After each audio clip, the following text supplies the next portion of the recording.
Welcome to the Genius Factory. Enjoy the video. You begin by getting the right firmware and tools so the flash will succeed.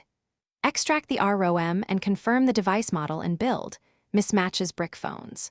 Once done, install USB drivers, ADB/fastboot, and Android flash tool or vendor client. Make sure OEM unlock and USB debugging are enabled in developer options, and the device boots to bootloader or web USB mode. Use a reliable USB port and cable to avoid interruptions, because a disconnect during flashing can corrupt partitions.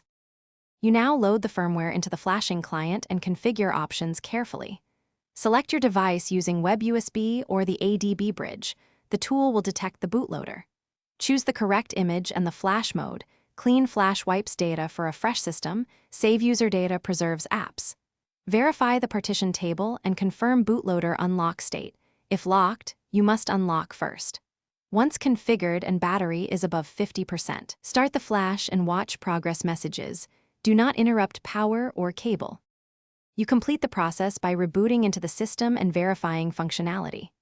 After flashing finishes, choose Reboot to System. First boot may take several minutes while partitions optimize.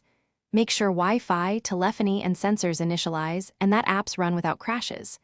If you hit a boot loop, stay calm, boot to recovery or fast boot, check log output, and reflash the relevant partition or the full image. Finally, restore backups. Only relock the bootloader once you confirm stability to avoid recovery issues. Thanks for watching. If you found this helpful, don't forget to like and subscribe.